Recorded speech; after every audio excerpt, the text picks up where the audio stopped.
Oke teman-teman semua, luar biasa dan berikutnya kita akan dapatkan insight yang berbeda tentunya. Dari narasumber kita, senior kita, kakak kita dan mungkin ya orang tua kita ya. Dari Bapak Eri Indriawan, tepuk tangan Bu Eri. Pak Eri ya, saya akan bacakan kurikulum vitae beliau secara singkat pengalamannya tentunya. Beliau ini seorang aktivis ya, aktivis tidak cuma hanya waktu mahasiswa, tentu menjadi mahasiswa yang sangat berprestasi karena S3-nya saja di Australia ya, di Australia. Dan juga dapat beasiswa. Beasiswanya bukan beasiswa orang tua ya, beasiswanya dari beasiswa luar negeri ya. Beliau ini adalah aktivis dan pernah menjadi wartawan Tempo, magang sebagai wartawan majalah Tempo, menjadi wartawan Jawa Pos, pernah menjadi Biro Humas Komisi Pemberantasan Korupsi Republik Indonesia, menjadi staf ahli bidang ketenagaan Kementerian Pendidikan dan Kebudayaan Republik Indonesia, menjadi PLT Kepala BKKBN dan tahun 2014 sampai 2022 menjadi staf khusus komunikasi politik dan media Presiden Republik Indonesia. Kok kayak kayak suara promotor tinju ya, bukan ya? Oke, pengalaman usaha, beliau juga seorang entrepreneur ya. Entrepreneur tentu orang entrepreneur itu dibutuhkan kreatif. Kalau enggak kreatif tentu tidak bisa. Nah, kita akan mendapatkan banyak pengalaman, menggali pengalaman dari Mas Eri. Saya biasa manggil Mas Eri. Bagaimana seharusnya menjadi mahasiswa yang kreatif, inovatif ya. Kemudian juga tentu memiliki integritas dalam berkarya, memiliki integritas dalam beraktivitas dan komitmen terhadap visi misi tujuan hidup kita. Tepuk tangan untuk Mas Eri yang semangat, yang semangat tepuk tangannya. Silakan, kami persilakan Mas Eri mungkin 30 menit maksimal Mas Eri dan nanti kita sambung dengan diskusi. Monggo Mas Eri. Terima kasih Prof. Imam Akali. Assalamualaikum warahmatullahi wabarakatuh. Apa kabar Adinda? Kalau saya panggilnya adik-adik atau Adinda? Adinda aja ya. Adinda aja ya. Kalau adik-adik bukan adikku kamu, ya kan? Kalian adalah anakku.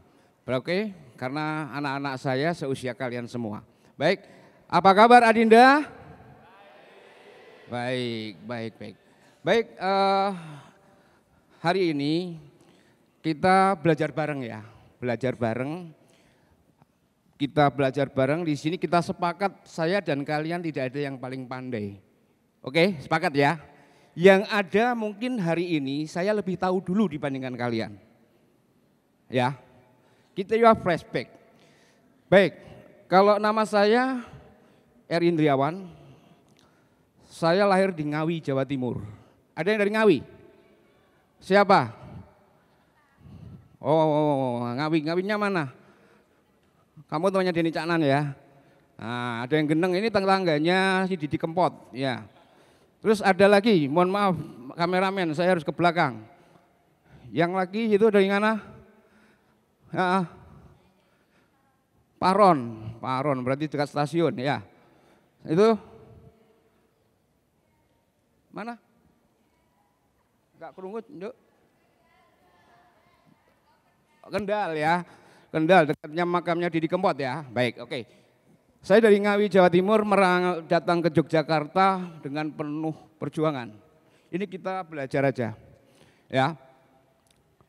Saya datang dari Ngawi tahun 90-an. Dulu kalau di Ngawi ini kota kecil, kota hantu, kota medeni pokoknya ya. Enggak terkenal. Terkenalnya baru kali-kali ini. Baru akhir-akhir ini karena ada Denny Caknan, sebenarnya itu. Ya, kami berangkat dari Ngawi ke Yogyakarta untuk bersekolah. Dari Ngawi pada saat tahun saya kuliah, itu hanya ada 3 orang yang masuk UGM. Ya. Dalam hati saya apakah saya mampu masuk UGM waktu itu. Bukan berarti UGM yang paling baik, enggak. Tapi yang paling tua, iya. Dan itu merupakan tantangan buat saya. Nah, oleh karena itu adik-adik sekalian, karena saya berangkat dari, kalau tadi Bu Dekan ngendika saya motivator, kalau saya sebenarnya bukan motivator. Kalau di Google Anda tanya Eri Indriawan, tulisannya provokator nasional. Karena saya berangkat dari mantan aktivis mahasiswa dan saya pernah mengalami menjadi tahanan politik pada masa Orde Baru. Ya, ini adalah sebuah perjuangan. Tetapi di sini saya akan mengajarkan bagaimana mengajak Anda semua itu untuk menjadi prima, oke? Untuk menjadi prima, untuk tahan, untuk bagaimana Anda mempunyai efikasi diri. Tahu efikasi diri? Ini dunia pendidikan ada namanya efikasi diri. Efikasi diri itu bagaimana Anda memecahkan satu masalah. Dan ingat, saya ucapkan selamat datang di Yogyakarta. Yogyakarta ini adalah Jogja yang paling hebat. Ya, tepuk tangan buat Yogyakarta. Tepuk tangan juga untuk UIN Sunan Kalijaga. Anda paham? Perlu Anda ketahui UIN Sunan Kalijaga ini adalah dulu kalau zaman pergerakan itu adalah dua kampus yang paling ditakuti. UGM dan UIN Sunan Kalijaga. UGM dan UIN Sunan Kalijaga ini banyak macan-macan DPR jalanan. Ya. Dulu zaman dulu ada namanya yang sekarang menjadi Gus, namanya Gus Muwafik, ya. Beliau ini adalah tokoh yang bagus sekali dulu dari PMII kalau nggak salah.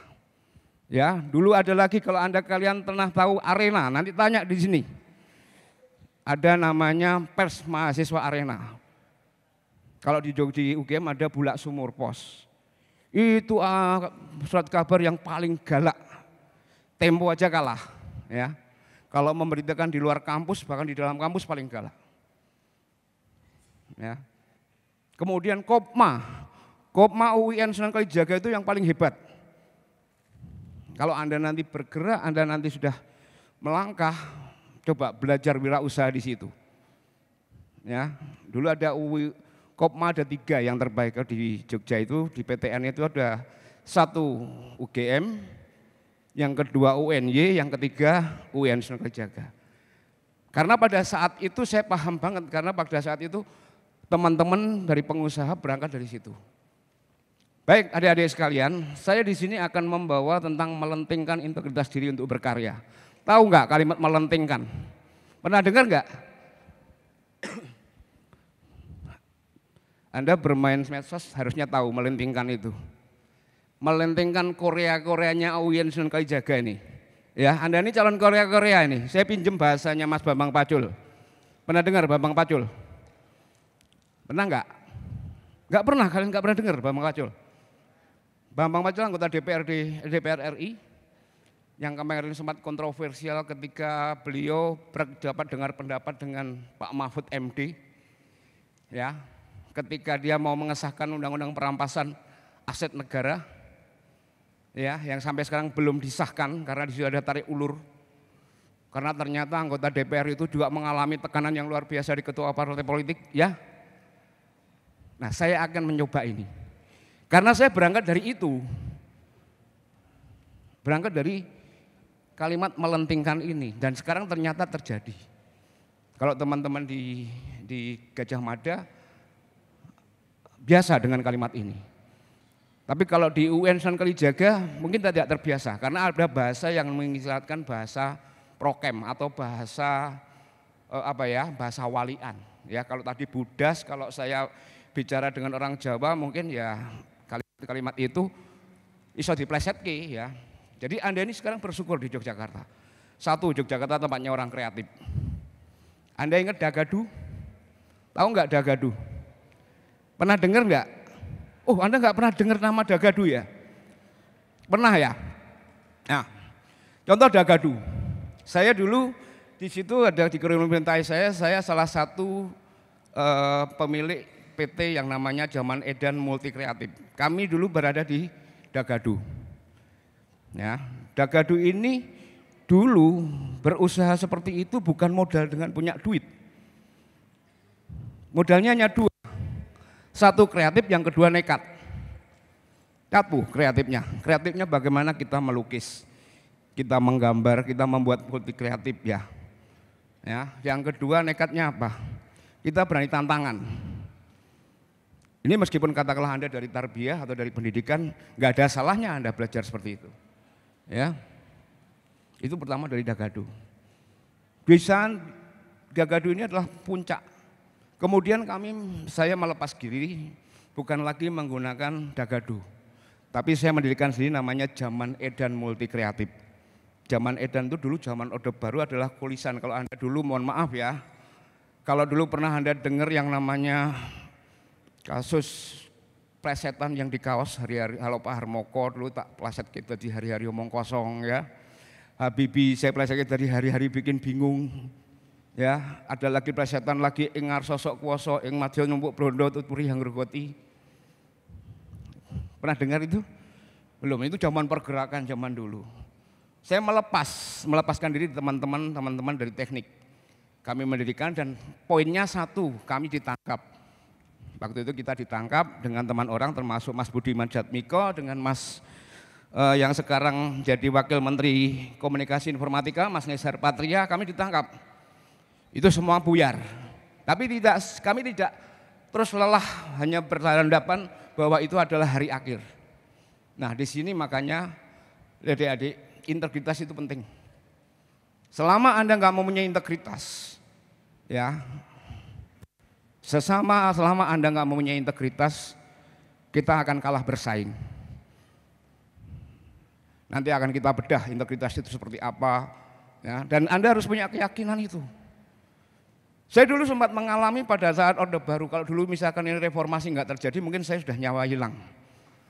Ya, saya nggak tahu masa depan saya seperti apa. Ya, apalagi ketika Tempo di Bredel, saya di Tempo, kemudian Tempo Bredel tahun 94 gara-gara perang kapal, pembelian kapal ex Jerman Timur, ya. Kemudian saya beralih di Jawa Pos. Nah, salah satu alumni UIN ini ada juga yang di Jawa Pos, dia saat ini menjadi salah satu CEO-nya Jawa Pos, namanya Mas Surya Aka. Ya, beliau kalau nggak salah, kalau nggak dakwah ya tarbiyah. Ya, beliau ini adalah tokoh terkenal dan dia termasuk salah satu yang mendirikan tabloid dangdut. Karena memang IAIN Sunan Kalijaga dulu gudangnya penyanyi dangdut ya. Ya, termasuk Pak Munib, Prof Munib ini dulu sukanya dangdut itu ya. Itu ya. Jadi gitu. Jadi adik-adik sekalian, hari ini saya sebetulnya melentingkan Korea. Melentingkan itu adalah bagaimana kita menaikkan, memuncakkan, membuat Anda hebat, untuk membuat Anda berkarya. Karena saya ingatkan, Jogja ini kalian ngomong di Jogja yang dari luar, pergunakan Jogja ini untuk dengan sebaik-baiknya. Ya, Jogja ini banyak. Dulu zaman kuliah saya dengan Prof Muni sama, kalau cari buku tahu nggak? Cari bukunya di shopping sana. Anda sekarang nggak kesulitan untuk cari yang namanya referensi, nggak akan kesulitan. Saya tuh namanya buku Plato, Sokrates, kemudian sampai bukunya Joyoboyo, Ronggowarsito, saya punya semua. Karena itu adalah basis sebagai seorang yang pernah mengalami di dalam kehidupan di politik ya. Karena kalau kita dulu dari Visipol itu dasar. Saya harapkan Anda nanti ketika ditarbiyah lulus, kamu harus juga bisa pegang yang namanya teori pendidikan. Ya, kuatkan itu. Karena apa? Ketika nanti termasuk di dalam pendidikan ada namanya psikologi pendidikan. Ada namanya teaching. Kalau sekarang ada lagi namanya, kalau sekarang lagi modern lagi ada namanya penelitian tindakan kelas, enggak tahu itu masih ada atau enggak. Ya, kemudian terkait dengan assessment guru. Saya enggak tahu secara teknis, tetapi itu adalah kunci. Baru kita melangkah di aplikasi. Aplikasi itu penting.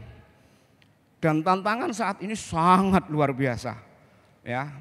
Saya kebetulan di staf Pak Jokowi, kalau saya lebih banyak di bidang medsosnya. Kalau Anda di Instagram, di Twitter itu yang isi saya. Tapi tahun 2022 saya mengundurkan diri karena kebetulan istri saya waktu itu sakit, saya mengundurkan diri ya. Dan sampai sekarang saya mau kembali lagi dan besok seharusnya saya ikut Mas Gibran, saya menolak. Karena saya ingin istirahat. Ya, ingin menekuni dunia perbisnisan. Ingin kembali ke alam gaib. Alam gaibnya di Yogyakarta ini, karena Yogyakarta memang berhati nyaman. Ya, beda dengan di Jakarta. Di Jakarta ini rumah sakit jiwa terbesar di dunia.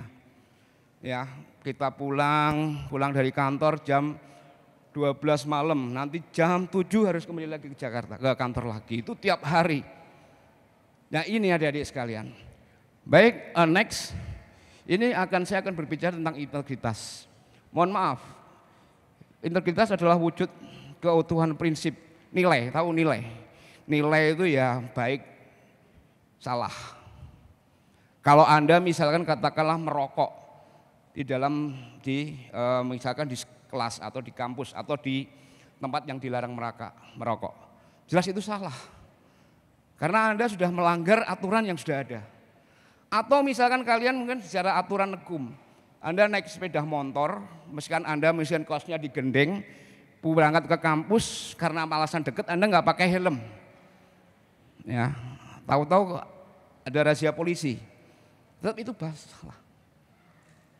Saya mohon maaf, saya selama menjadi aktivis tidak pernah yang namanya saya melawan aparat. Kecuali satu, kalau aparat itu melawan mahasiswa. Itu aja. Kalau dulu waktu mau jadi mahasiswa, oh bangga Mas, Anda punya jas kampus ini bangga. Saya aja pengen jadi mahasiswa. Asik jadi mahasiswa itu. Ya.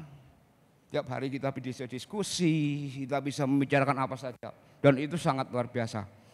Ya, sambil memperkuat pikiran-pikiran kita. Kalau saya istilahnya melakukan penyuntikan suntik otak, ya, menyuntik otak dengan kemampuan-kemampuan yang nantinya akan kita jadikan sebuah modal untuk kita ke depan. Kemudian yang kedua adalah moral dan etika. Mohon maaf, dalam moral, misalkan saya menjadi jurnalis. Kalau Anda tahun 2002, mungkin di Ngawi, saya terakhir di Jawa Pos itu adalah GM-nya Jawa Pos Radar Madiun. Saya terakhir di sana, kantor Jawa Pos dipecahi sama teman-teman dari PDI Perjuangan. Mohon maaf, saya sebut partai. Karena saat itu saya memberitakan kasus kejadian Front Pembela Islam dengan PDI Perjuangan di Ngawi. Ya. Kantor saya dihancurin waktu itu. Rumah saya pun juga sama. Dan itu tidak satu kali, sebelumnya juga ketika saya menggeret satu kasus.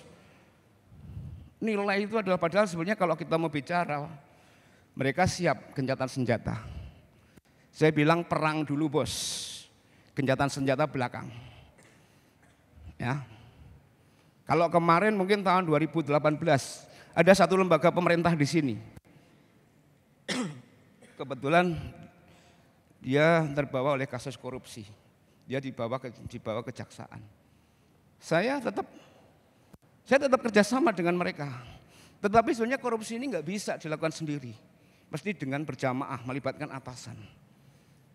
Saya bagaimana cara memancing mereka untuk bagaimana dia bicara. Ya meskipun saya bukan penyidik. Dan akhirnya benar, kena. Meskipun akhirnya jadi korban, jabatannya hilang dan sebagainya. Saya nggak akan sebutkan lembaganya.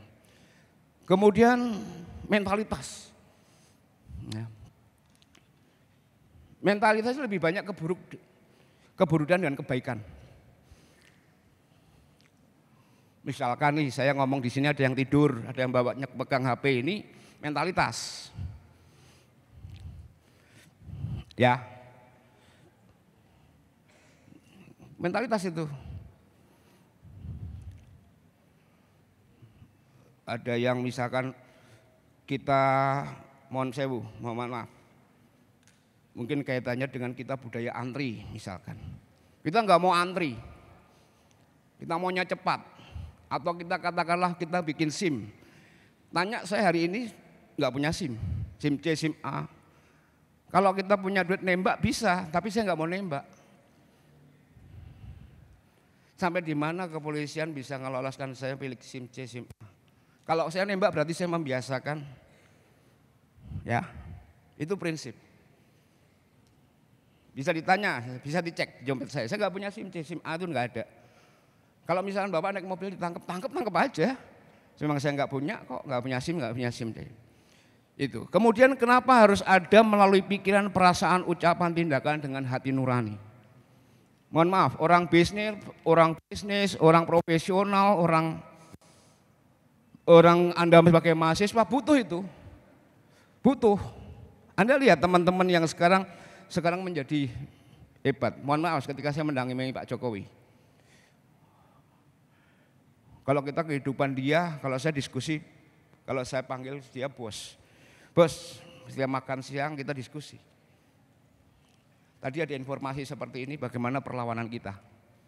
Kalau saya bilang perlawanan kita, dan saya tahu tentang media, ketika media itu melakukan serangan terhadap suatu lembaga atau pada seseorang, nggak akan lama kok. Nggak akan lama. Paling-paling yang paling keras di Twitter. Ya, kalau Instagram nggak begitu. Ini merupakan satu yang namanya psikologi media massa, psikologi komunikasi. Ini karena saya orang komunikasi itu kayak pegang. Kemudian hati nurani kita bagaimana untuk mengarahkan itu semua. Kalau ditanya, Pak, Bapak nggak ingin ke partai politik? Enggak, saya nggak ingin masuk partai politik praktis atau berpolitik praktis saya nggak suka. Karena partai politik, mohon maaf kalau bapak-bapaknya jadi aktivis partai politik itu enggak, kaderisasinya kurang bagus. Kalau menjadi seorang anggota partai politik kemudian harus karena ada duit, lebih baik no. Tapi kalau adu ide, siap. Kalau Anda lihat, mohon maaf, nanti kalau Anda lihat Instagram, saya ada Instagram Eri Rescuer atau Eri Indriawan. Anda mesti kaget di situ. Instagram saya bukan menggambarkan saya sebagai seorang profesional, tapi saya menggambarkan sebagai seorang relawan SAR penanggulangan bencana. Ya, karena memang saya ekspektasi akhirat saya di situ. Itu. Baik, integritas adalah perilaku yang sesuai dengan value nilai dan diadopsi oleh individu. Kembali, integritas itu pada diri Anda sendiri. Mau kayak apa? Contoh, mohon maaf, ya. Kalau kita lihat teman-teman kita di akademi militer, ya, tiap hari, tiap detik, tiap menit itu udah mau jalan, mau keluar harus laporan komandan, ada jadwalnya, mau makan aja harus tegak. Tapi kalau kita kembali kepada integritas dia, suruh benar-benar ayo perang beneran, belum tentu berani dia mati. Bahkan mungkin non sewu, bapak-bapak kita yang jualan angkringan itu malah siap tempur malahan. Tukang-tukang becak itu bapak kita malah siap tempur. Malah siap mati untuk bangsa negara. Tapi belum tentu anggota teman-teman anggota TNI Polri itu belum tentu. Ya, kayak kemarin kita datang ke Papua. Ya Allah, sebenarnya kasihan. Kawan-kawan kita TNI Polri yang di sana itu kasihan. Ya, kalau dia ditembak mati palingnya dapatnya anumerta. Tapi apakah mungkin dia tidak mengorbankan jiwa raganya demi bangsa negara? Nah ini. Kemudian integritas juga merupakan agregasi dari keputusan terhadap moral yang individu percaya. Agregasi berarti kesimpulan dari segalanya. Ya. Jadi integritas merupakan agregasi keputusan. Jadi keputusannya pada Anda sendiri, bukan sama orang lain, Anda sendiri. Keputusannya seperti apa? Ya.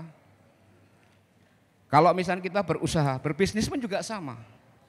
Kebetulan saya berbisnis di usaha pertama adalah tour and travel. Saya dengan, mohon maaf, saya dulu duet sejoli saya dengan almarhumah istri saya. Istri saya baru aja meninggal 2 tahun yang lalu. Ini duet sejoli nih, saya nggak pernah lepas dengan istri saya nih. Meskipun saya bergerak di bidang pergerakan mahasiswa, kami bisnis bareng-bareng. Ya. Saya mengelola usaha dari mulai zaman edan, kemudian tour and travel, sampai kalau Anda pernah dengar 911 outbound Yogyakarta itu juga punya saya. Kemudian kalau Anda pernah lihat CPM Komunikasi, kemudian saat ini saya lagi membuka yang namanya Chandrika Konsultan Komunikasi Pemasaran Politik. Mohon maaf kalau teman-teman, saat ini saya pegang beberapa calon gubernur. Ya, ini Bantul juga konsultannya saya. Kemudian Pak Ahmad Lutfi juga saya juga sebagai konsultan pemasaran politiknya untuk bagaimana cara memenangkan mereka dengan konsep komunikasi. Nah ini salah satunya. Makanya kalau misalkan adik-adik sekalian nanti belajar dari situ, bisa mendalami sesuatu itu enak, mudah. Ya, mudah. Kalau misalkan kemarin Kudori bilang bisa dihitung, bisa, kemenangan itu bisa dihitung. Kita diajari itu. Ya. Kemenangan seorang kandidat itu bisa dihitung. Bukan dari dukungan partai politiknya, tapi bagaimana dari dukungan masyarakat itu. Pak, yang namanya dukungan kan bisa aja meleset, Pak. Ya kan? Bisa aja meleset. Nah itu, makanya itu yang mahal harganya. Kamu senyum-senyum kayaknya pengen ya. Nah, besok ikut SIM saya yuk. Nanti kalau Anda menjadi relawan saya mudah kok. Ya, ya itu. Baik, next. Semakin tinggi integritasnya, semakin banyak dia melakukan etika sesuai dengan moralnya. Itu tadi. Orang yang berintegritas, orang yang memiliki integritas, otomatis moral itu akan terbentuk dan itu akan mengikuti. Ya. Misalkan apa? Saya mohon maaf. Saya hari ini dekat dengan para pejabat pemerintahan, tapi satupun saya tidak pernah mengemis sesuatu. Tadi malam saya nonton Indonesia versus Australia, ya Martin Paes cakep ya. Saya senang dengan garanya Erick Thohir ketika dia membangun orang-orang dari ini kita WNI kan sekarang menjadi Indonesia. Tetapi ya itu tadi. Persaingan di kelas lokal kita akan kalah. Nah, tapi sebetulnya disinilah persaingan itu. Nah ini keberanian mereka. Disitulah integritas. Makanya kayak Pak Erick Thohir bilang, yang utama usaha itu adalah bagaimana kita mengintegrasikan pikiran kita, hati kita dan kemudian kuncinya adalah manusia membuat keputusan. Kembali tadi, manusia yang membuat keputusan. Kemudian yang terlihat di luar adalah aksinya, misalkan mohon maaf, saya di KPK dulu masuk di Humas dibawa oleh Gus Dur. Ya, karena dulu zaman pergerakan kos saya di Purwokinanti, PA 1284 Jalan Gajah Mada. Dulu kalau demonstrasi teman-teman UGM itu ngepostnya di tempat saya. Di situ ada Marsilam Simanjuntak, Gus Dur, kemudian termasuk Gus Muwafiq, termasuk Sastro, ya. Sastro ini juga Dukdengnya UIN Sunan Kalijaga. Kalau dari UGM dulu kebanyakan dari Visipol dan Firasat, ya Fakultas Firasat tahu, Fakultas Firasat, Fakultas Filsafat, ya dia jurusan perdukunan ya. Nah itu banyak kan anak-anak gila di situ semua. Nah termasuk Nisar Patria juga alumni Firasat, ya. Nah ini, jadi kejadian yang dialami adalah kognitif intelektualnya, kognitif. Seseorang, Pak, kenapa Pak, orang-orang yang menurut Bapak yang kita terlihat, yang selama ini yang ada di kaca kita, di cermin kita kan berita yang muncul kan koruptor ya. Koruptor itu banyak kan kenapa intelektual? Ya karena dituntut. Dia mengalahkan, dia nggak punya integritas. Gelar sarjanya banyak, saya pun juga sama, saya nggak pernah ngasih gelar sarjanya PhD. Kalau di Jakarta saya dikerjain, PhD itu pikirannya hanya duit. Iya, Effendi Ghazali itu. Dia kalau suruh jadi narasumber mau nggak dibayar 15 juta? Nggak mau dia. Hah? Si siapa? Kodori, Muhammad Kodari itu nggak mau dia. Dia maunya harganya yang tinggi-tinggi gitu ya. Nah itu. Jadi adik-adik sekalian, saya diberi waktu 20 menit, next sampai belakang Mas. Saya nggak akan menjelaskan yang detail, nanti ini bisa di-copy. Oke, sip. Jadi manfaat integritas secara itu dapat mengoptimalkan kinerja otak seseorang. Kalau Anda nanti menjadi ini kalian belajar kuliah, coba deh belajar terus. Sering kan membaca, jangan membaca Google, tapi membaca buku. Ya, saya pesan ke adik-adik semuanya, karena saya juga punya anak mahasiswi, juga kuliah di UIN Sunan Kalijaga. Saya sering berperang sama anak saya, kenapa kamu nggak memperkuat dirimu dengan membaca buku-buku yang ada di situ? Saya bertanya, filsafat hukum seperti apa? Desmolesnya seperti apa? Konsepnya Plato gimana? Cara pembelaan bagaimana? Hukum tata negara bagaimana? Nggak paham semua. Saya protes, kamu di sekolah kan harusnya kamu lebih tahu. Saya hanya lihat dari Google saja, aduh salah banget kamu nak. Ya, mungkin ini bahasanya si Rocky Gerung ya. Ya, kalau Anda berdebat dengan Rocky Gerung keren itu. Kapan-kapan minta Bu Dekan mengundang Rocky Gerung ya. Itu murah kok dia ya. RG itu murah, asal pokoknya tidak naik gunung dia udah senang dia. Karena hobinya dia sama dengan saya naik gunung dan itu juga jaminan Anda juga akan terbawa. Mereka itu hanya mimik saja, dia berperang dengan kekuasaan itu hanya mimik saja gitu. Ya. Kemudian yang emosional dapat meningkatkan motivasi, empati, serta rasa solidaritas. Nah ini, kalau orang berintegritas misalkan, mohon maaf kalau nanti kalian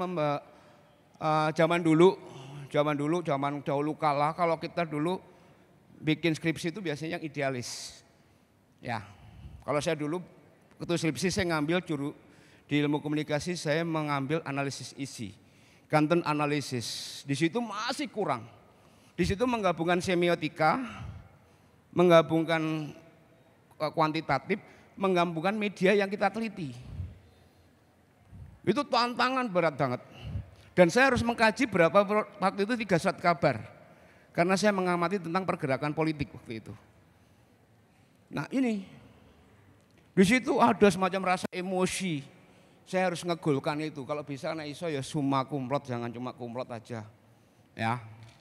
Ini emosional di situ. Tapi emosional yang positif. Jangan emosional yang baik.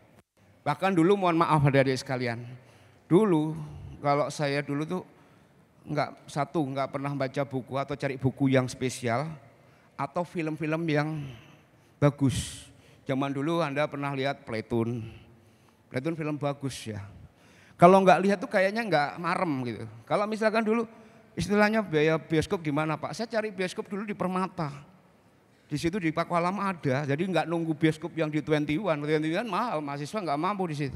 Cari yang waktu itu bioskop harganya 150 perak. Gak apa-apa, terlambat gak apa-apa, yang penting kita bisa lihat. Kemudian spiritual, membuat menjadi lebih bijaksana termasuk pengalaman hidupnya.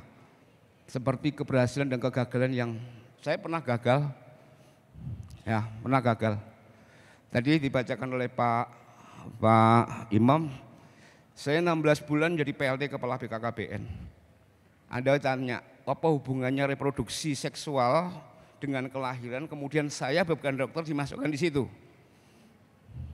Saya udah membanting pikiran bahwa BKKBN tugasnya bukan untuk bagaimana cara melahirkan anak, tapi bagaimana mengendalikan pertumbuhan penduduk dengan bonus demografinya. Itu yang paling utama. Dan waktu itu saya 16 bulan jadi PLT. Karena saya pertempuran perpikiran dengan Pak SBY waktu itu. Saya agak bertempur. Karena saya diminta untuk masuk Demokrat, saya tidak mau. Itu intinya. Ya. Kalau Anda menunjuk saya menjadi PLT Kepala BKKBN, saya harus profesional. Dan saya kalah. Kemudian waktu itu Fasli Jalal yang jadi Kepala BKKBN. Kalau nggak salah Fasli Jalal mantan Dirjen Pendidikan Tinggi waktu itu. Profesor dia. Saya kalah. Nah itu. Kemudian secara sosial mampu mengembangkan hubungan antar individu maupun lingkungan masyarakat. Ya. Di Yogyakarta ini nama saya cukup mewarnai. Ya. Saya punya kalangan banyak, kumpulan. Dari mulai kalau dulu Anda pernah tahu Undang-Undang Keistimewaan. Saya juga salah satu ketua pengawal amanah HB9 yang dulu menggugurkan Undang-Undang Keistimewaan. Jadi ini salah satu lagi. Saya juga aktif di Relawan Penanggulangan Bencana Indonesia.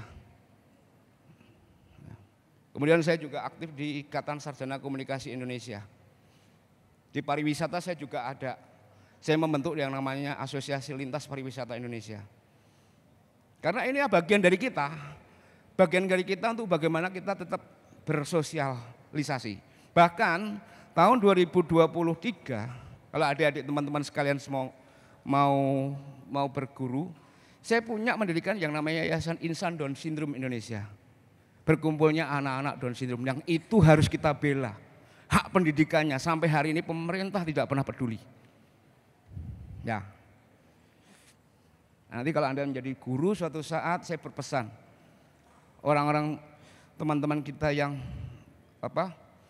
mengalami difabel, tidak hanya difabel tunanetranya atau apa, tapi yang lain tolong diberikan pendidikan yang layak, diberikan arahan yang baik.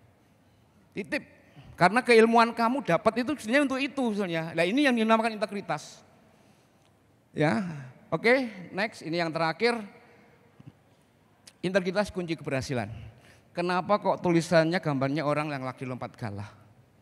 Mohon maaf, saya berpesan. Ketika saya menjadi seorang dulu mohon maaf, kayak saya belajar dari wartawan bukan karena saya suka nulis. Belum. Jadi saya kuliah sambil belajar menulis. Ya. Nah, kemampuan Anda menulis bagaikan jadikan sebuah galah. Tahu galah, alat pendukung. Nah, nanti integritasmu jadikan sebuah galah untuk kamu meloncat yang lebih tinggi. Apa yang kamu pakai? Kemudian yang kedua, relations.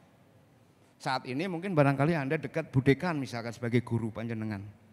Atau mungkin Pak Prof Munib atau Pak Imam Makali. Jadikan mitra panjenengan itu bisa menjadi galah. Galah saya dulu satu tokoh yang namanya Prof Mokhtar Kusumaatmadja. Pernah dengar? Mokhtar Kusumaatmadja itu adalah mantan Menteri Luar Negeri. Itu dan adiknya Profesor Sarwono Kusumaatmadja. Prof Mokhtar Kusumaatmadja ini adalah terkenal dengan zona ekonomi eksklusif. Dia hukum ZEE. Sarwono itu mantan Menteri Lingkungan Hidup. Mantan ilmu IPB. Saya berkaca ke mereka karena beliau adalah tokoh-tokoh hebat. Mohon maaf, rumah saja nggak punya, mobil pribadi aja nggak punya. Padahal mantan menteri. Itu saya benar-benar saya jadikan galah. Kemudian satu lagi, kalau Anda yang dari Semarang, ada namanya Siswono Yudhoyosodo, tokoh GMNI. Dulu mantan Menteri Perumahan Rakyat, dia tokoh GMNI, dia pengusaha tulen, kuat dia. Tidak pernah, dia pantang menyerah. Dengan keberhasilannya dia tetap low profile orangnya. Tetap low profile. Ya, tetap low profile. Nah, ini yang menjadi contoh buat kami, yang buat jadikan galah. Galah itu adalah tempaan, tempat untuk kita berpijak untuk melompat. Nah, kalian semuanya, dan kalau Anda misalnya katakanlah, Pak, saya dengan segala sesuatunya saya masih kurang. Saya kapan itu berbicara di teman-teman Lemhanas, kunci saya satu. Saya dulu suka membaca komik sederhana itu. Namanya komik Coping Who, pernah dengar? Tanya, cari dia no, Coping Who. Yang saya pelajari satu, kelemahan saya adalah kekuatan untuk menghancurkan dia. Tepuk tangan dong. Kelemahan ya. Kekurangan saya itu adalah kunci untuk bagaimana menghancurkan dia. Saya sepeda motor enggak punya, kos-kosan jadi sidik karo kandang ayam. Ya, beli buku aja susah. Ya, apalagi saya dulu sok-sokan, saya dulu kuliah 2, tapi 1 enggak lulus. Sebelum saya masuk UGM itu saya dulu kuliah di ISI Jogja. Ambil seni murni. Tahu ISI? Nah, saya ambil seni murni, ngelukis. Bapak saya protes, kamu besok kalau ngelukis mau jadi apa? Karena saya gagal di UGM, akhirnya yang berikutnya saya ambil UGM. Ya. Gaya-gayaan dulu tuh. Ya. Kita serba kekurangan, nah itu kamu kalau nanti belajar cobalah. Dari membaca itu adalah sebuah kunci. Sama guru-guru besar panjenengan semua yang ada di sini ini orang-orang hebat semua. Ya. Itu. Jadi sekali lagi integritas kunci keberhasilan.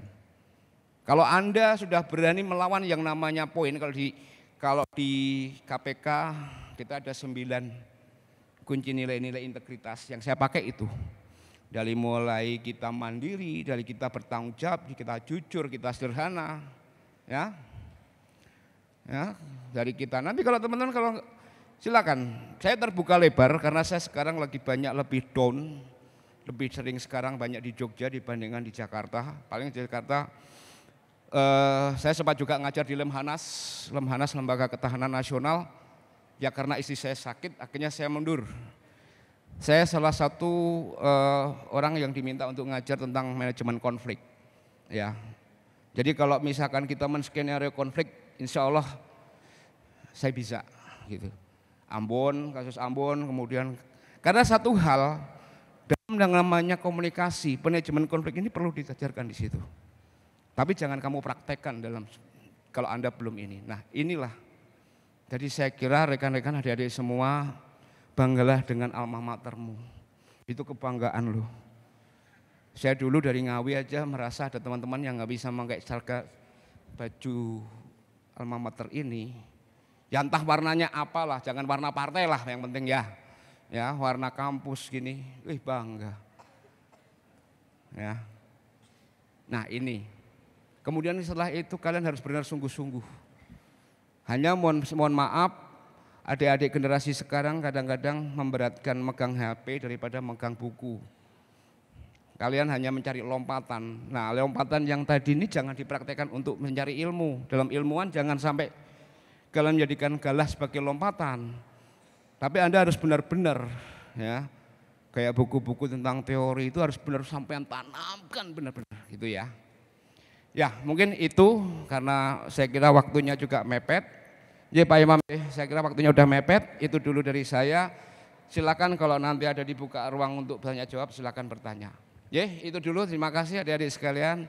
Kalau saya teriak satu aja, saya minta adik-adik sekalian untuk berdiri. Silakan berdiri. Oke. Saya mau ngajak nyanyi ya. Saya izin boleh ke atas ya. Lagunya ini lagu TK sebetulnya. Nah, ada lagu Topi Saya Bundar ya. Ini lagu ini pernah kita nyanyikan, tapi di situ ternyata ada satu muatan yang sangat halus banget. Di sini ada psikomotorik, ada kognitif, ada asertif, itu ada semuanya di lagu itu. Nanti kita rasakan. Pernah nyanyi lagu namanya siapa Mas? Azir. Azir. Azir. Aslinya mana? Banten Serang. Woi, Banten Serang. Ya, oke. Jadi Mas Azir ajak teman-temannya nyanyi ya. Lagu Topi Saya Bundar pernah toh? Tahu. Ah, oke. Coba kita nyanyi 1 2 3. Topi saya bundar, bundar topi saya. Kalau tidak bundar, bukan topi saya. Baik, sekali lagi tapi pakai gerakan tangan. Topi saya bundar, bundar topi saya. Kalau tidak bundar, bukan topi saya. Sekali lagi tidak usah disuarakan tapi hanya gerakan tangan. 1 2 3.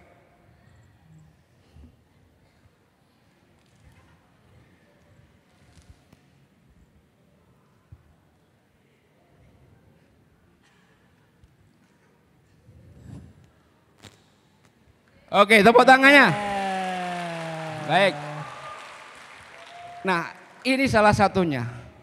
Ketika Anda mengajarkan di situ ada mulut, ada gerakan tangan. Mungkin bagi teman-teman yang difabel akan paham. Silakan duduk lagi. Oke, Mas, silakan kembali. Makasih ya. Ya, oke. Jadi itu adik-adik sekalian, saya minta kalian tetap semangat. Selamat untuk sukses. Kalian nanti 5 tahun ke depan Indonesia ini akan dipimpin oleh kalian semuanya. Ya, terima kasih. Assalamualaikum warahmatullahi wabarakatuh. Baik, terima kasih atas kesempatannya. Perkenalkan, nama saya Fadila Mutiadina, biasa dipanggil Dila, saya dari Manajemen Pendidikan Islam. Tepuk tangan, MPI ya, silakan. Izin bertanya Bapak Eri, sekarang anak Gen Z itu banyak yang prinsipnya tuh berpikir setelah dirinya aja gitu. Punya prinsip hidup yang kuat, kayak menurut saya ini benar ya benar, nah tidak bisa diganggu gugat. Sedangkan berintegritas, moral dan mentalitas adalah suatu hal yang penting. Maka dari itu bagaimana cara agar balance antara moral dan mentalitas anak-anak Gen Z sekarang agar bisa menjadi pemuda yang berintegritas. Kemudian value atau nilai apa yang dapat diimplementasikan oleh anak-anak muda zaman sekarang. Terima kasih. Terima kasih kepada Pak Imam telah mengizinkan saya untuk bertanya. Pak Eri izin bertanya. Saya dari pendidikan, saya dari Prodi Pendidikan Fisika. Pak Ari Indriawan izin bertanya Pak. Saya ada pernyataan, saya mengutip dari filsuf namanya Pram. Kan Bapak kan tadi konsultasi politik ya. Apakah benar kutipan dari Pram ini, didiklah pemimpin dengan perlawanan, didiklah rakyat dengan keorganisasian. Cukup itu pertanyaan saya Pak. Oke, tadi dari Mbak Farida terkait dengan Gen Z. Ya, saya paham banget dengan anak-anak Gen Z sekarang yang maunya instan. Ya, yang maunya instan. Dan itu memang sudah ada, memang sekarang memang seperti itu. Kita nggak bisa lagi mengembalikan anak Gen Z seperti zaman saya dulu. Nggak bisa. Contoh misalkan, maaf, kadang-kadang saya misalkan ada mahasiswa sambil berdiri nggak apa-apa ya, biar kelihatan. Misalkan katakanlah sekarang mahasiswi atau mahasiswa pengen beli es teh ya, tahu kan es teh?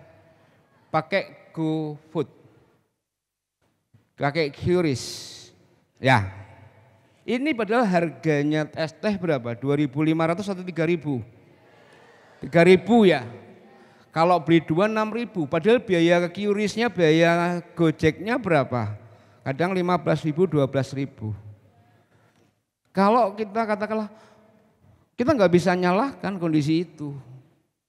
Kita nggak bisa nyalahkan. Contoh sekarang, kalau Anda dulu, zaman saya dulu ketika saya ngambil statistik, ya, dosen saya ada dosen killer di Gajah Mada.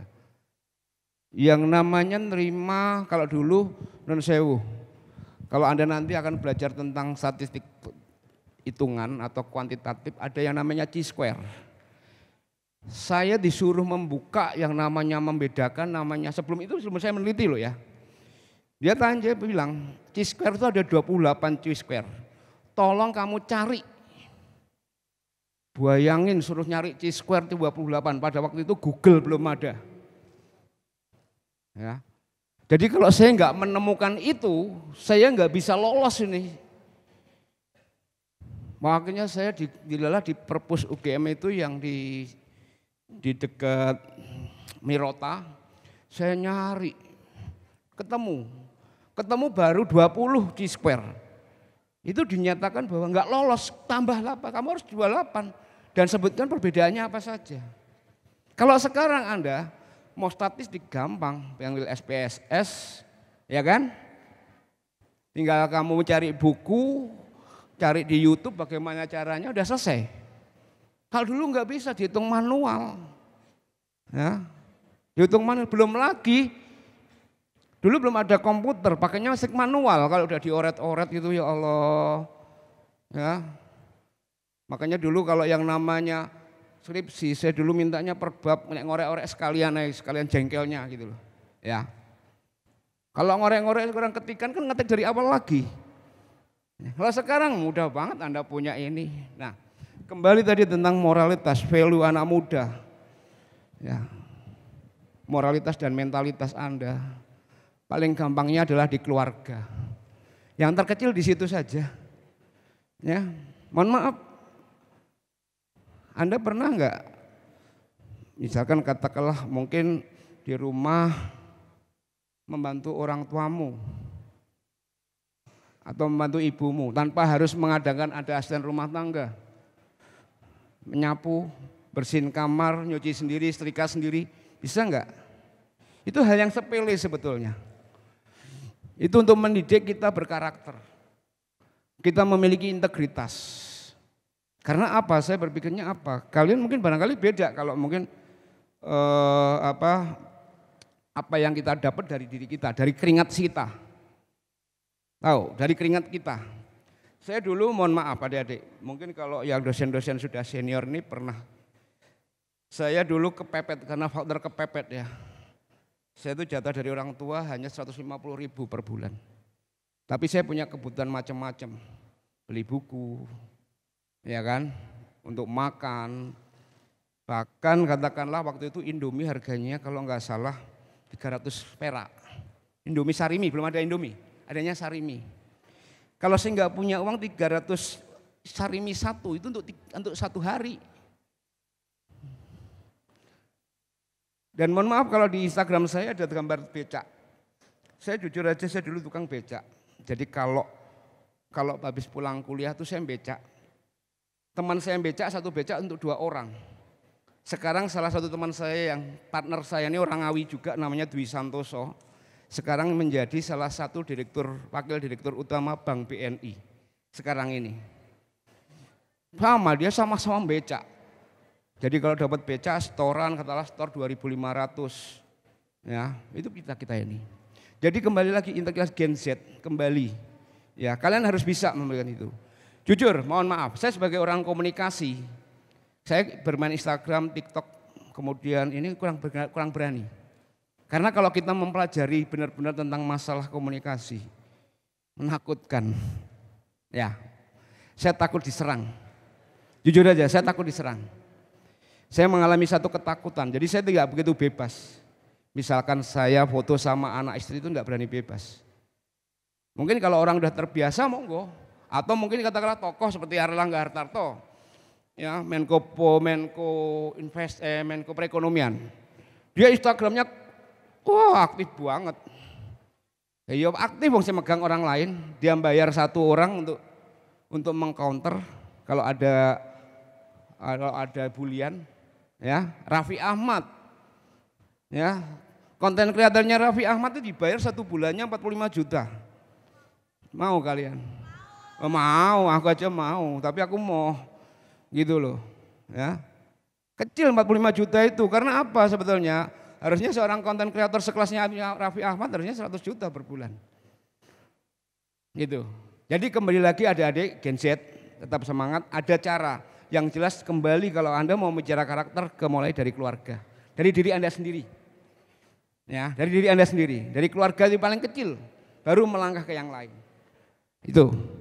Baik dari fisika Mas siapa tadi terkait dengan pernyataan Pram ya. Mendidik seorang pemimpin gini. Pemimpin itu tidak perlu dididik Mas. Pemimpin itu berangkat dari bawah. Paham? Tadi Mas Pram, Mas Hanuman tadi yang dari fisika tadi. Itu. Pemimpin itu berangkat dari bawah. Tidak perlu kita mendidik seorang pemimpin. Biasanya seorang pemimpin yang dididik itu memunculkan apa? Karakter penindas. Ya. Maaf, kita bedah. Tokoh-tokoh KNPI itu sekarang dia belajar dari jadi pemimpin. Ketika dia memimpin mesti berontak semua. Penindas semua, itu pasti. Tapi kalau kita berangkat dari bawah itu pengertiannya misalkan Anda ada yang di teman-teman ada yang di UKM, kemudian ada yang di kegiatan di remaja masjid dan sebagainya, ya. Itu justru akan membuat Anda menjadi seorang pemimpin yang tangguh. Paham ya? Jadi yang namanya pemimpin tidak harus perlu dididik. Karena dia berangkat dari dirinya sendiri. Tadi sama dengan integritas. Kalau Anda punya integritas pemimpin, kalau menjadi pemimpin integritasnya itu tadi. Ya. Sekali lagi tokoh-tokoh kita, ya kalau kita belajar tentang Bu Mega ya. Dulu kan zaman kuda tuli, tahun 98. Dia dididik bukan dididik menjadi seorang pemimpin. Saya bilang dia bukan orang GMNI, hanya dia diuntungkan karena dia punya darah Bung Karno. Tetapi pertanyaannya apa Pak? Apakah sah sebagai seorang sah aja? Saya pun kalau misalkan saya jadi presiden ya saya ngajak anak saya dong. Politik sah. Gak bisa menggugat. Yang kita gugat adalah bagaimana aturannya. Itu. Oke Mas ya, sementara itu yang bisa saya jawab. Nanti kali kita ngobrol yang agak sensitif ya, ini kalau itu bicara pemimpin sensitif saya. Makasih Mas. Terima kasih tepuk tangan yang meriah sekali lagi untuk Mas Eri dan narasumber. Dan untuk moderator, tepuk tangan untuk moderator yang paling meriah. Oke.